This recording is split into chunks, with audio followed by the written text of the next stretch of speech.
Welcome to Tea Time with the Jackson Center. I am Kristen McMahon, and I have the pleasure of serving as the president of the Robert H. Jackson Center in Jamestown, New York.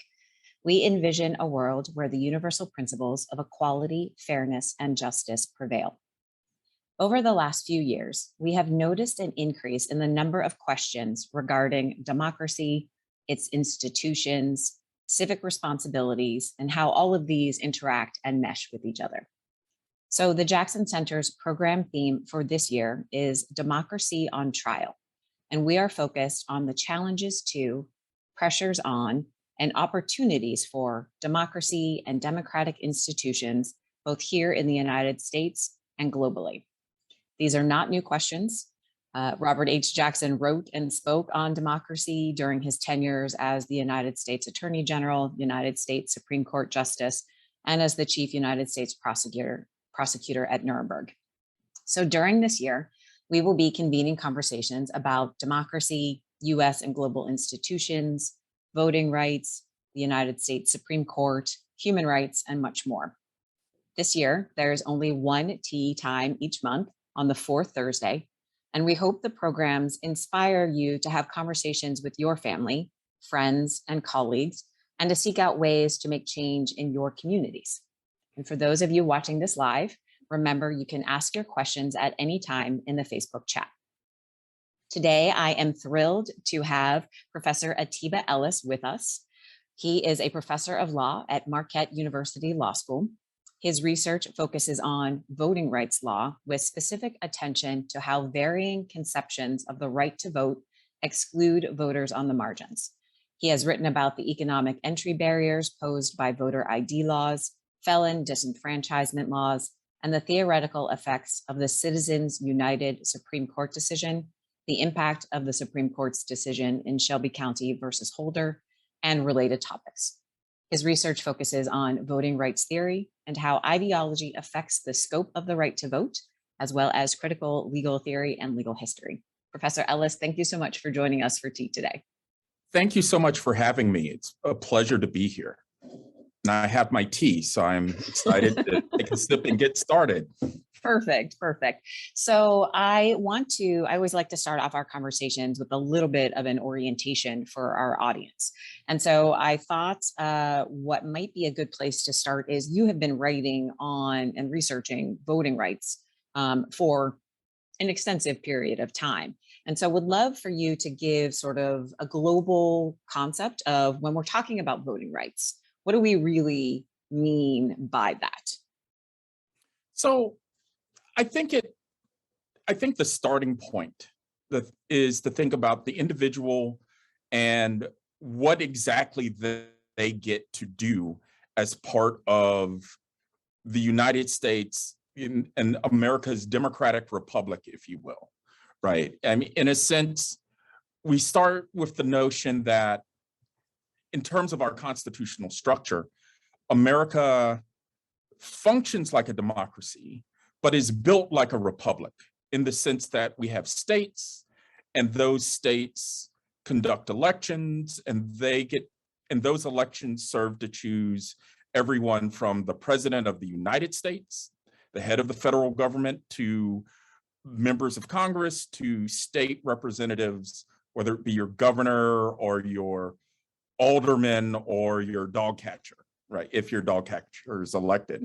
So in that sense, the right to vote can be broken down along a number of dimensions, right? I think the one that we think about most and we have the most visceral feeling about is the right to participate in elections, right? The right to be able to go, register, vote, and have your vote counted in a free election that is conducted fairly, right? And then there's another issue in terms of the value of that vote, right? It's not just our individual votes and our ability to participate in that election. It's does my vote count the same as my neighbor or the person in the next electoral district or in the next state?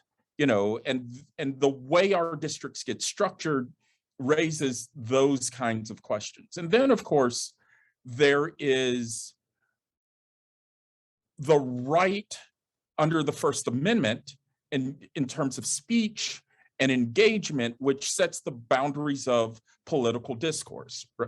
The idea is, of course, elections are about choosing from those who are willing to step forward and run who gets to be my representative, whether it's the president or my governor or my dog catcher, right? And so elections cost money.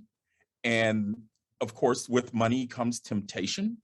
And how do we manage the problems of money while allowing people to freely express their views? That ranges from everything from corruption to the management of the system.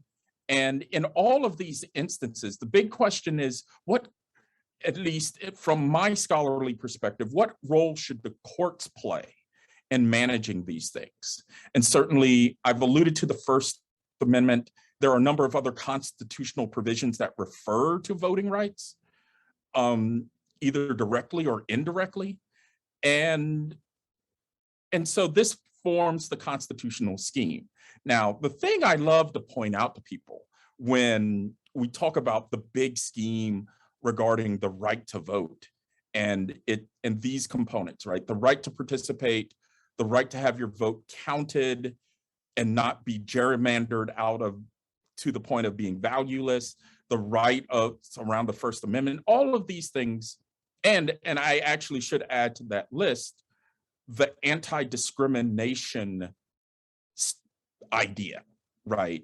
Since Reconstruction, we have had constitutional amendments designed to prevent discrimination in voting on the basis of race, on the basis of gender, on the basis of the ability to pay a poll tax, on the basis of age.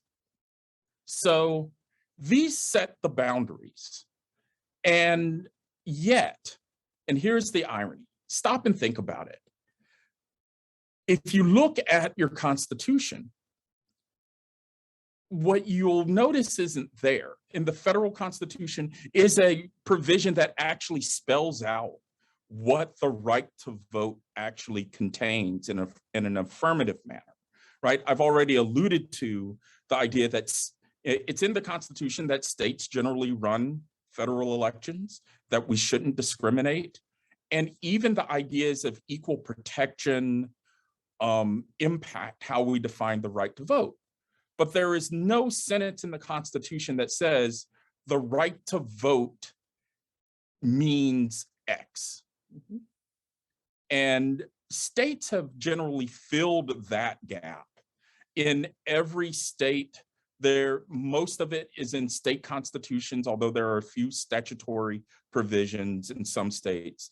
But every state has defined what the right to vote means, what it means to qualify in order to register to vote, how registration runs, how elections are governed, right? So this is the basic lay of the land, if you will, about elections. And it's actually a really controversial point that there is no federal definition. There's no US constitutional definition of what the right to vote is, which is in contrast to many other countries around the world where there is in their constitution extensive, detailed directives about what the right to vote is and how it is to be carried out.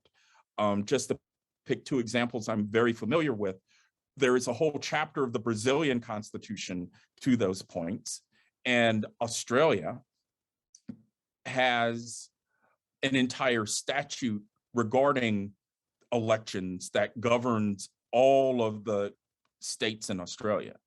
But there is no such thing in terms of a comprehensive, definitive notion of that in the US federal Constitution. I mean, there are statutes like the Voting Rights Act and the Help America Vote Act and the National Voter Registration Act that define bits and pieces of it. But in a sense, the right to vote as a legal structure in the United States is very diffuse and decentralized, if you will. We seem to, I think, in reading some of your articles and in preparation for our conversation today, we seem to think of our voting rights in more of an exclusionary framework as opposed to an inclusive framework. So where it's more about who we are trying to keep out from voting, rather than I would say that your theory is the voting should be as inclusive as possible. And I think that a lot of where we feel as if we are trying to exclude people is, for whatever reason, there's something protective, like we're trying to protect something. And lately, just in the last few elections, I feel like we're trying to prevent fraud. So we're trying to protect the system by preventing fraud, and therefore we are trying to make it harder to vote. And I feel as if that is the inverse way that we should be thinking about it. The facts are showing us that the last several elections have been amongst the most secure in the history of the country. And even though there is a little bit of fraud in almost every election, there is almost, to my knowledge, there is rarely enough fraud to actually change the results of an election. So, so is it, are we fearful of the wrong things? I think we are. I think in a sense, the noise that is the fear of, the fear of the other, to put it just quite simply, this has come to dominate these debates around elections, and particularly in the last couple of decades, when we talk about how to create a structure so that people can engage. We've ended up worrying more and more about security, on the belief that our elections are endangered by some other, or that even if one doesn't point to a specific other, the idea that our elections are in danger because we worry, we fear the potential other. Yet, this sort of fear idea, I mean, in a way, the way I think about this is that it has a long historical pedigree, that American democracy, such that it is, and such that it was, has been defined from the beginning by, I like to think about it in terms of worthiness, right? That the idea is that there are people who are worthy of exercising the franchise, and those folks should be included, and the others, the threats, the to use the words of an Alabama disenfranchiser who was reported on by C. Van Woodward in his majestic work, Origins of the New South. These folks were called vicious. So as if there's a virtuous voter and a vicious voter, and that the vicious voter needs to be excluded and the virtuous voter needs to be included, right? My argument in a lot of my work has been, this has been the enduring and continuing problem of American democracy. And so let me just draw the line of that. Yeah, even during colonial times and in the early days of the Articles of Confederation and then the ultimate early American Republic, there was one line typically drawn in most states, which was that one had to own property in order to vote. And imagine, and I don't have my inflation calculator with me, but if you imagine a requirement of owning $500 worth of property and the ability to demonstrate one's proof of ownership of that property in, say, 1800, you can imagine that that's a significant amount of money today. I am guessing in at least, the upper tens of thousands of dollars in 2021 dollars. But my speculation aside, that fact in an agrarian society, where cities were the exception and most citizens of the United States and other persons, and I'll get to that in a moment, were very diffuse, that drew a line. I mean, and the rationale for that line was that people who are making decisions about society should have an investment in it, a stake in society. This was the rationale in the 19th century. Now, certainly, this excluded probably most everyone except the wealthy, and those wealthy persons typically were male and typically were white. And so the de facto truth was that most people of African descent, most Native Americans, most women who were either among the property lists or were considered property themselves would be excluded by definition, right? And of course, if we think about women as property, this was basically true until the early 20th century, because legal status meant that a woman could not act on her own, in her own legal capacity, except with the approval of her father or her spouse. And I could spend the rest of the hour talking about the legacy of slavery in this context, but suffice it to say that slavery defined Africans in America in a significant way, and particularly in relation to the franchise, by which I mean they were excluded from it because of their status as property. And note the irony there that property holding included enslavement. And, you know, we could walk through the original Constitution and think about its democratic ramifications, but of course, the most famous of which is the 3/5 Compromise, right? Which actually took that fact that enslaved Africans were treated as property and used it as a way to bolster political representation for slaveholding states. So in a sense, that was the original gerrymander. So given all that, there is an interesting shift between, you know, the early days of the Republic and the Civil War, which is that property restrictions were being more and more disfavored with the rise of urban society in America, right? People moved to cities, people had jobs and had stable incomes, and thus proof of property ownership was not necessary. And so there was this movement beginning with, say, Jacksonian democracy and moving into the urban era from the 1820s to the 1850s. Just quickly putting out different Jackson. Yeah. What? Different Jackson. Andrew Jackson, not Justice Robert Jackson.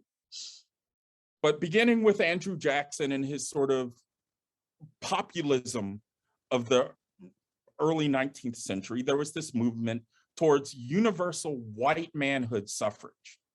And I say white because there was moments throughout the 1830s and 40s where state by state, the choice was made to expand the franchise beyond the limited property model. But ironically, part of that deal was assurances that people of African descent would be excluded from the franchise. So towards mid 18th century, you saw more and more explicitly racial, rules around voting, that basically saying white men could vote and no one else. And then if there were any doubt, the holding of Dred Scott v. Sanford made clear that no African person could exercise the rights of citizenship across the board. And so And it is also worth mentioning that given the history of treaties and the treatment of Native Americans technically weren't citizens of the United States, and thus were also excluded in that way. Now, all of this changed with the Civil War, and this gets to a big theme of the push and pull between exclusion and inclusion, right? Expanding the lens of who's considered worthy. Now, certainly the Civil War wrecked the political economy of slavery, and then the 13th Amendment abolished it wholesale. And then the 14th Amendment guaranteed equal protection of the laws, including laws regarding voting. But Section 2 of the 14th Amendment included a provision that basically said states that disenfranchise will have their representative apportionment in Congress diminished to the extent that they disenfranchise eligible voters in their state. And the one caveat to that idea, an idea that's never been actually exercised since it was written in 1868, the one caveat to that idea was that persons convicted of crimes would not count to that number in terms of penalizable disenfranchisement. But of course, those protections weren't enough. And the short version of what is a very complicated story is that the Reconstruction Congress, the Reconstruction Republicans, basically decided that there needed to be an explicit protection regarding race.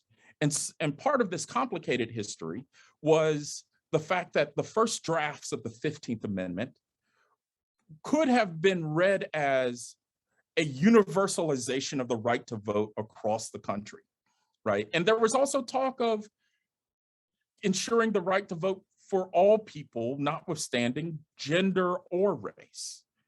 But what we end up with is an amendment that simply protects Black men from voting discrimination by its terms.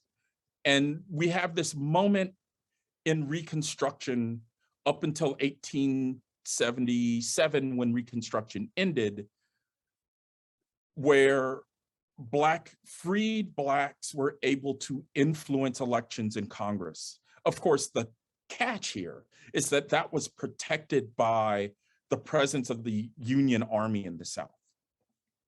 But from the end of Reconstruction forward, a movement was set afoot to help, once again, hyper-regulate the franchise. So we talked about we haven't talked about poll taxes yet. Let's talk about them now. The poll tax was initially one of the ideas about liberalizing the franchise, right? Instead of a property requirement, we asked folks to pay poll taxes. But poll taxes were mobilized in the 1880s and 90s and up until their abolition in the mid-1960s to, in essence, create a cost of voting that would be so high for the poor, who were likely African Americans and some poor whites, to exclude them from the franchise. And that poll tax requirement was layered on with literacy requirements. You had to be able to read in order to vote. You had to be able to demonstrate your understanding of anything that the registrar asked you to explain, including, the provisions of the Constitution, or maybe you had to be able to recite some provision of the Constitution, or the registrars, particularly in the South, had the discretion to ask whatever test they wanted to ask of you to qualify to vote. So questions like, how many bubbles are there in a bar of soap, became popular among registrars. And so ultimately this unfettered discretion, motivated by that vicious voter mindset that I referred to earlier, became the means of exclusion, right? It became another scheme to determine who was eligible, who was not. And usually this story is told about the South and Jim Crow and the express racial apartheid there. But it's also fair to say that a version of this also played out in the North, maybe not with all of these explicit exclusionary practices, but those levers of registration requirements and registrar discretion, and certainly devaluing the vote. And one other thing that's worth telling at this point in the story is voter intimidation and voter violence were all tools to exclude those who were deemed unworthy. Mhm. Now, I want to dwell a moment on violence because to jump ahead in our story, it's worth reflecting on the fact that January 6, 2020 happened. A group of supporters of the then president sought to overthrow the election.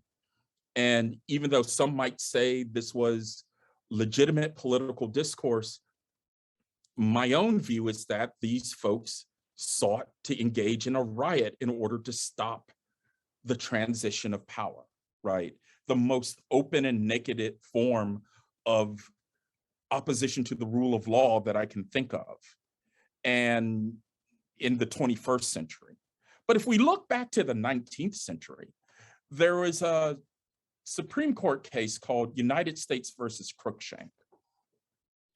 Cruikshank, in constitutional law, Cruikshank ends up standing for the notion that certain federal criminal laws cannot have limited scope, and that Congress at the time had only so much power to engage in enforcing the Reconstruction Amendments. But the background is about voter intimidation and the effort to subvert an election.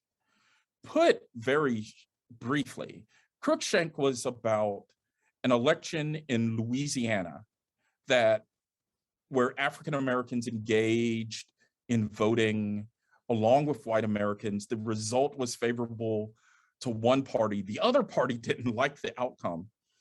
And this led to a riot of whites attacking blacks and really the interracial group.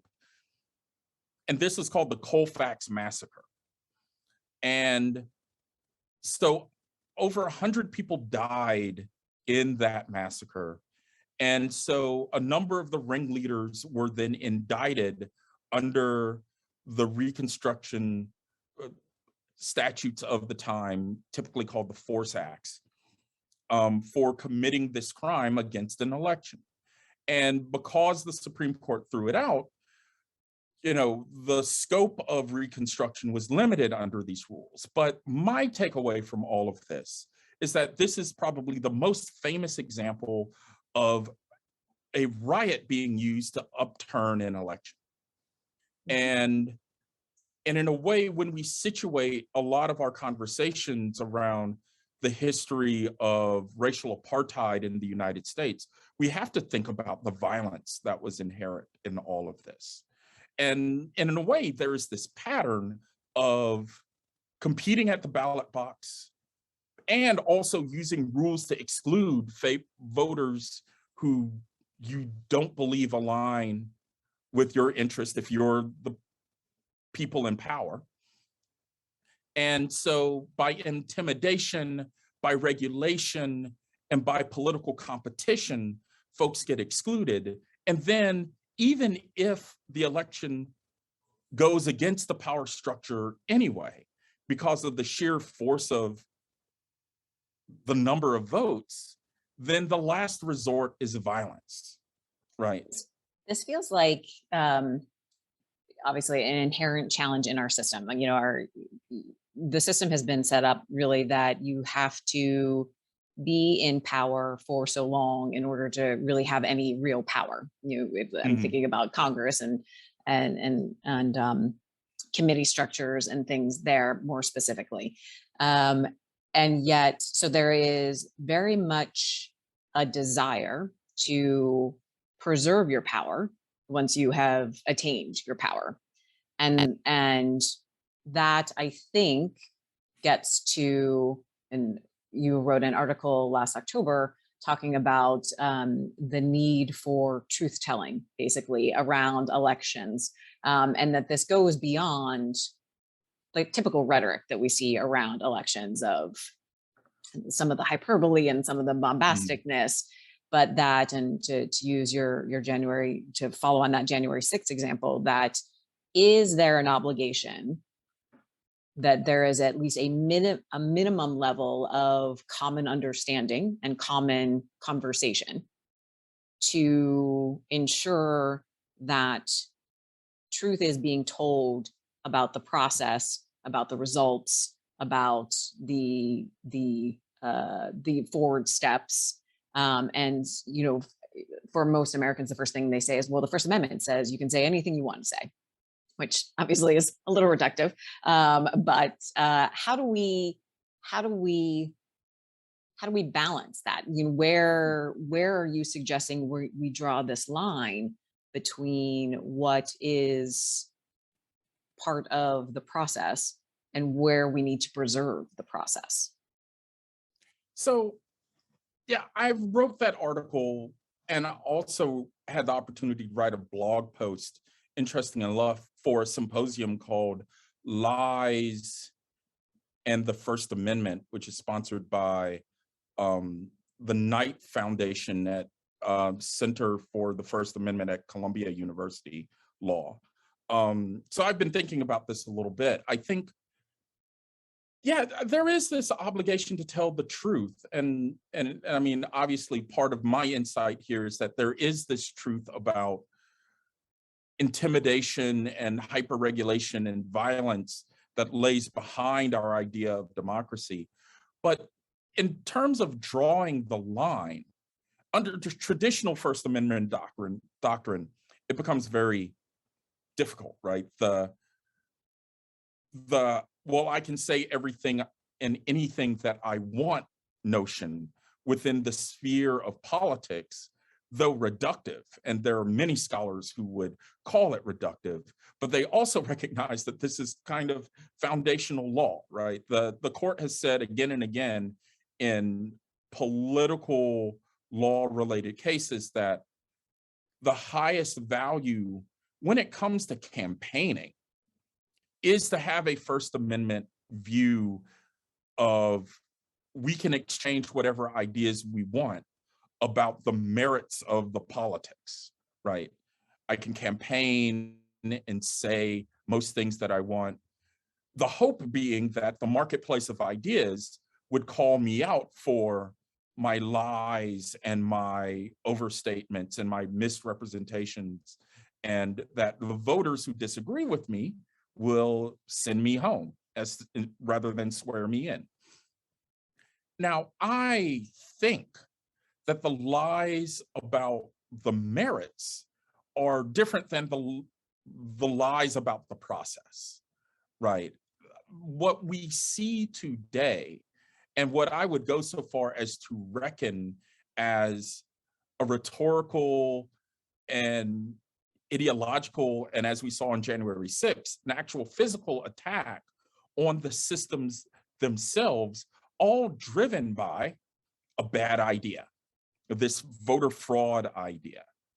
And I think that though that kind of speech that poses a clear and present danger to election infrastructure, in essence, ought to be controlled like other speech that poses a clear and present danger to other things that we would consider critical infrastructure, right?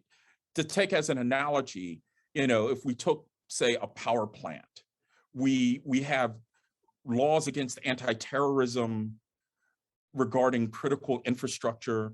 No one would say, well, my right to own weapons would allow me to blow up a bridge.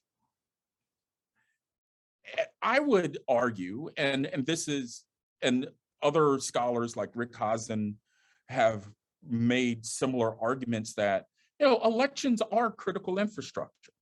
our right to vote and the process through which our votes get made into effect bind us together as a democracy.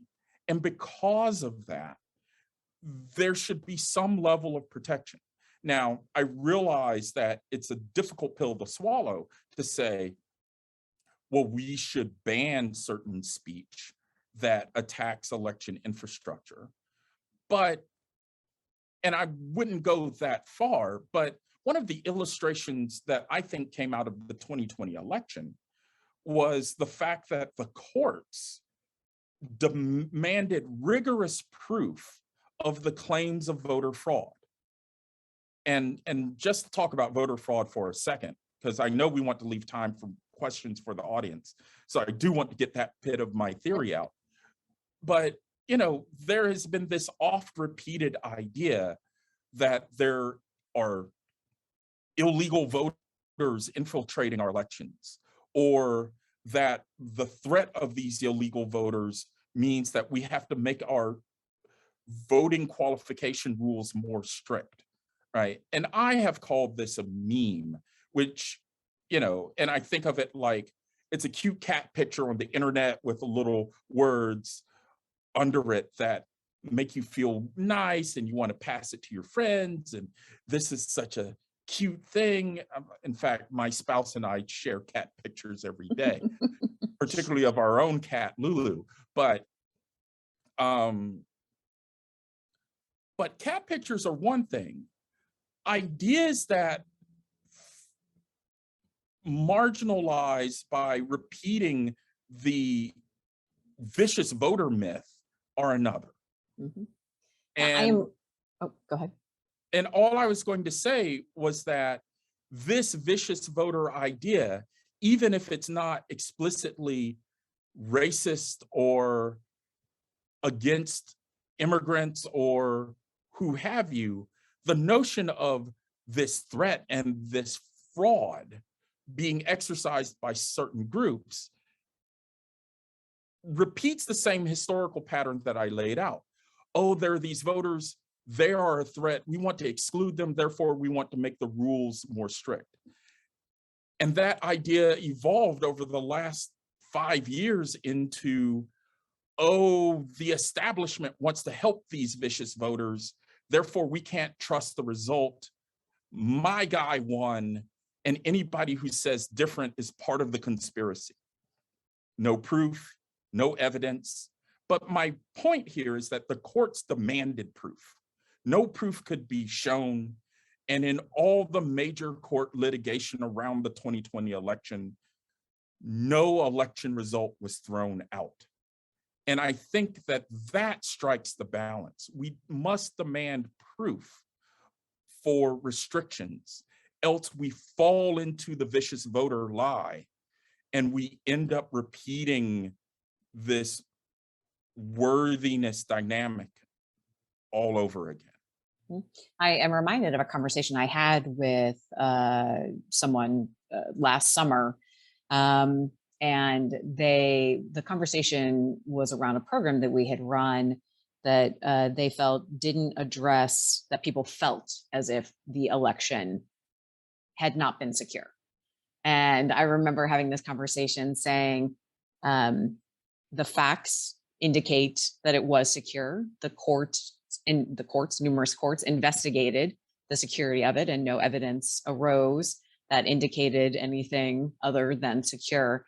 And I struggle with, I don't know how to address the feeling then. So if the facts are there and the facts are showing that there was no fraud or that it was a secure election, how do we change the conversation around what I feel? And this is obviously we're having this conversation in many, many realms right now. So it's not just about the election, but I struggle with when the facts are no longer commonly accepted. What can we do about that? Yeah, this is something all of us struggle with. First of all, I think it's important to give this problem a name. And the name I've given it I have given it is epistemic crisis, which, speaks to epistemology, the idea that there is a theory of knowledge. And, philosophers like to think about how to distinguish, and I wrote this down for today, so I wanted to look for a second. It's the problem of how do we know, and in particular, what is justified belief versus what is opinion? And how should those two things count, right? And we rely on the notion that the elections were conducted openly. There are studies that demonstrate their reliability.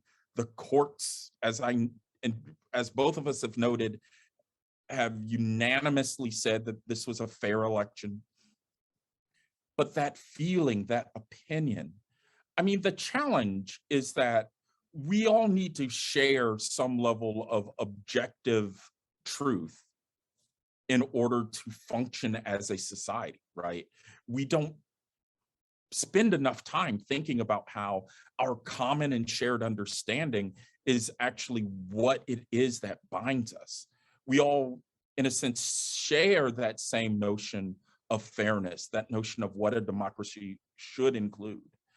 But then the challenge we're facing is that those folks who feel threat, those feelings are governing people's beliefs and reactions, and they are making claims of invalidity based on those feelings. So these feelings are really challenging, but they're also really personal. And in some ways, I think that the feelings about an election outcome or some other matter of public policy, we are all well familiar with lots of claims about not wanting to follow the law because of COVID or what have you. I think all of those things tend to revolve around a theme of folks feeling some sort of threat to their identity, right? Some folks feeling threats to their sense of safety or well-being in one sense or another. In fact, the history of Jim Crow and voting is rife with those claims of we have to protect against the vicious voter, the implication being those voters will wreck our society and take away our comfort. Mm-hmm. And in a way, the answer is counterintuitive. I'm a law professor and I want to run to the Constitution and change it a bit. And we can talk about that in a minute. Because that's an easy process, yes. Yeah, I'll get it done in an hour, right? But the real problem might be this underlying sense of discomfort that is internal about their identity, about their sense of safety, about their place in the world. I can't help but think that this new generation of voter exclusion laws getting connected to and being generated by the resurgence of this vicious voter myth is in a lot of ways about the changing demographics in society. Mm-hmm. And yet, I think the conversation ought to be about shifting focus. As much as we use laws, and I didn't even get to talk about the Voting Rights Act, but it's the perfect example of how we protect ourselves from our worst impulses by having a law that mediates those impulses in a way so that we prevent discriminatory effect, right? The Voting Rights Act did that. And folks might want to ask, we can have some conversation about recent Supreme Court decisions about the Voting Rights Act. But suffice it to say, those impulses remain with us, and we have to be honest about that. But then as to your friend, and I have friends like that too, who feel this discomfort, sometimes the conversation is about, well, what's the discomfort about? We can use our relationships to talk about, well, why do we feel this threat? Why are we worried about fraud? And that can lean into a conversation about values. And I think one way out of this mess is to say, well, our larger values are still being protected, even though the demographics might be shifting in terms of where we are in American society, even though the outcome you wanted wasn't the outcome that happened. But, and you know, I often say that our value of democracy has security walking hand in hand with access. If we go too far in one direction or the other, we're losing what is at the heart of our democracy, the opportunity for people to participate freely and fairly. And That reminds me of a line in Justice Jackson's Term in Yellow case in his dissent, where he was taking the court to task a little bit for seeming to think that liberty and order were in opposition to each other. It feels like a very similar concept to that. We have an audience question, so I want to yes, turn to that. And it's referencing back to some of the changes to voting laws. And Adrian is particularly curious as to your thoughts on mail-in voting and what its likelihood is to continue. And you know, is that an area where we might need to be more concerned about security? So a number of states have moved significantly, and I think one or two states moved almost exclusively to mail-in voting over the past couple of decades. And the evidence would suggest that mail-in voting in and of itself has remained highly secure. And of course, the challenge is mail-in voting approaches have become one of the rhetorical targets of this movement towards arguing that elections have become unsecure. So I would inquire as to the source of that worry, and set that in perspective with the evidence that mail-in voting has been largely secure. I think also, you know, motivating a lot of this is that electoral integrity as well as physical safety to be a way of getting engagement by the electorate. And so there is a certain amount of need, I think, for novel approaches that bring more people in. Now, to be clear, this isn't to say that there isn't any fraud. And I mean, we said at the top of the broadcast that there is minuscule amounts of fraud in every election. I think that the place where we have seen the most fraud, to the extent fraud exists, but interestingly enough, it has been captured at an almost 100% rate, has been absentee ballot fraud, right? There is a risk when we come to mechanisms where ballots are left vulnerable and they can be manipulated. And in fact, you know, this was documented, I think, in the GOP primary in North Carolina in 2018. You know, several GOP operatives were caught attempting absentee ballot fraud to the extent that they had to throw out an election. So it does exist. And I think securing to documented threat is a theme that we should think about across the board. But I am, as you can tell, I'm suspicious about claims of lack of safety simply because there are certain political interests in claiming lack of safety. All right, we have another question from Emily. And she said she feels as recently there has been a push to get young voters out there, but this tends to be very difficult with school or work or other commitments. So she feels as if there's a huge generational voice that's being lost. Any thoughts on some ways to address that? Mm. Yeah, I do think that if you read the political science literature, it will tell you that young voters, the very young and the very old are the ones who are the most at risk of having their voice lost, as you say. Um, Participation among the young is challenging given the demands that you've noted. I think that the younger vote can benefit from ensuring that the forms of ID that they readily carry are included in the forms of identification eligible for voting. Also, there has been a movement afoot of late. I've noticed here at Marquette. In fact, I had a conversation with a colleague yesterday that he informed me that where we traditionally had voting on campus, that has been moved to off campus. That, of course, makes it very difficult.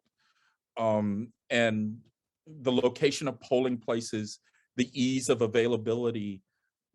I mean, there are some folks who argue also for wholly online voting.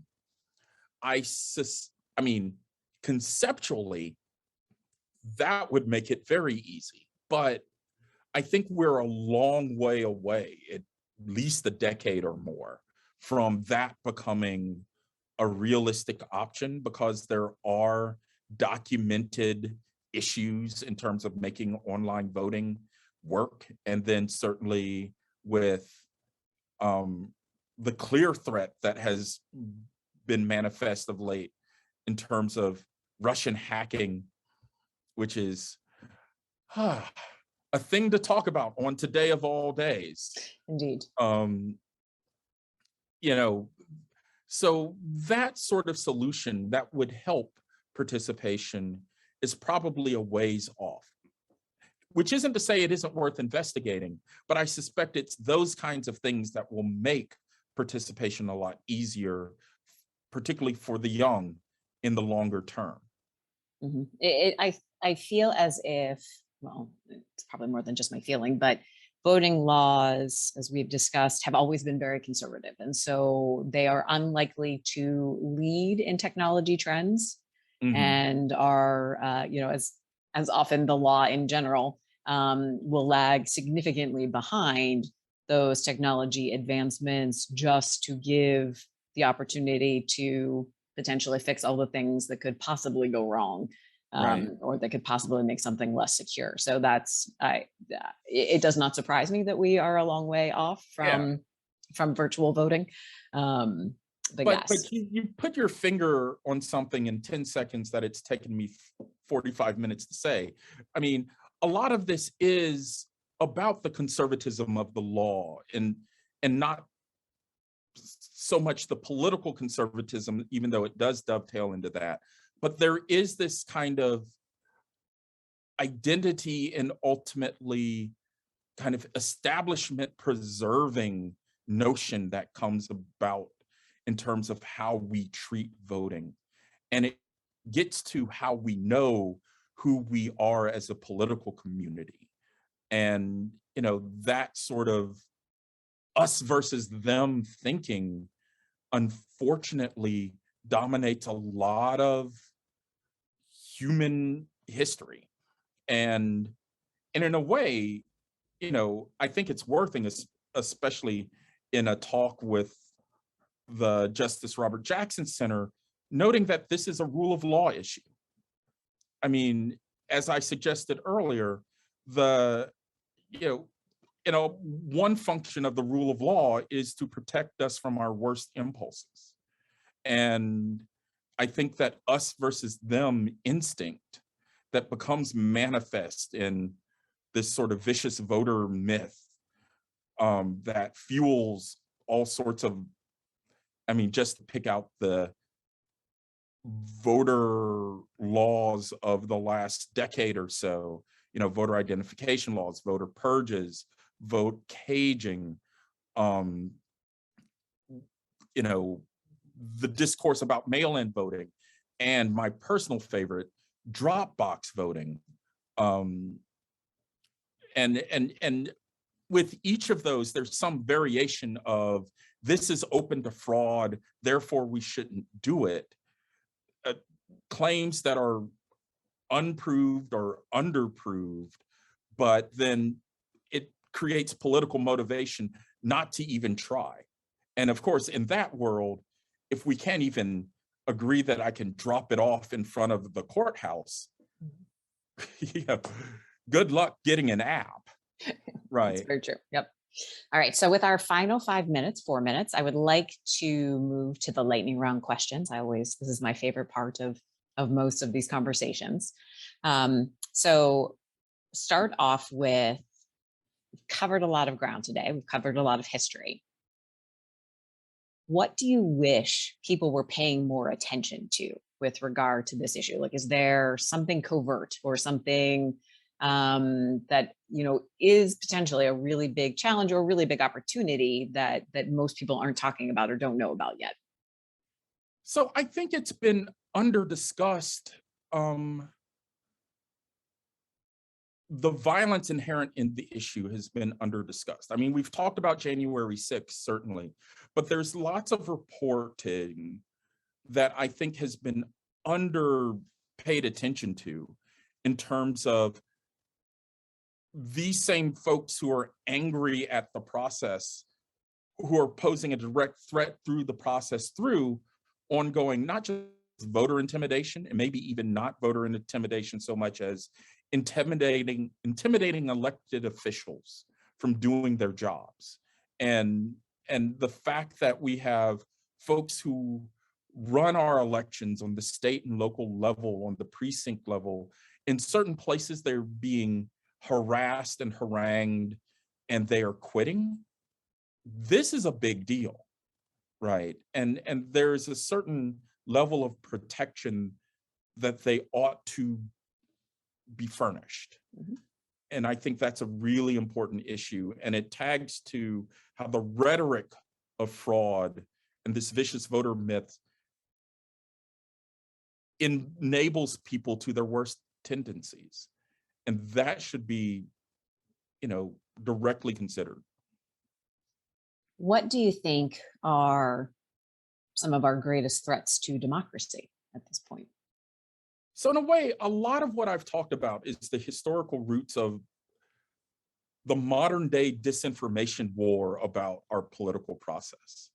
Our political process, our voting rights infrastructure specifically, is very sound, notwithstanding what I just said. And the fact that this information combines with the apathy about voting and enables folks acting like a mob, you know, I think that this is the perfect storm that is the threat to the voting rights level of this concern. What are some of the greatest opportunities? Well, I think there are two opportunities. One is all of this fear that we were talking about and its historical roots in terms of fear of the other creates an opportunity to talk about who we are as Americans, first and foremost. And second of most, and we could spend a whole other hour on this, a lot of this is the rules being created by the partisans and as a political acts. And what we should be talking about is putting the rules beyond the reach of the partisans so that we can spend our political time talking about politics, because there is so much that we should be speaking about on the merits. And then we like to leave our audience with people to read, podcasts to listen to, movies, videos, whatever you think. So what would you recommend for our audience to read, to be thinking about, to be listening to? So there are several colleagues of mine in the election law world who have really interesting books coming out soon. Richard Hazen has a book on disinformation and its threats. Franita Tolson has a great book coming out on the Constitution and protecting the right to vote prior to the Civil War. Gilda Daniels has a book that was published in 2020 on race and voting. My friend Jacob Eisler is in the late stages of writing a book about philosophy. And I'm in a book with a number of my election law colleagues on the Oxford Companion to American Election Law. We're finishing the manuscript this year and hope to publish it in time for the 2020 election. And finally, I should note, as another project, I'm working with a number of colleagues on the 7th edition of Derek Bell's Race, Racism, and American Law. We are hoping to finish that manuscript this year in order to publish it next year as well. So forgive the self-promotion a little bit, but there's lots out there to read and think about around these issues. No, that was absolutely perfect. Thank you. So to our audience, thank you very much for joining us for tea today. Please join us again in exactly 1 month on Thursday, March 24th at 3 p.m. for our next tea. And Professor Ellis, thank you so very much for joining us and sharing your thoughts today. We really appreciate it. Thank you very much. And thanks for the tea.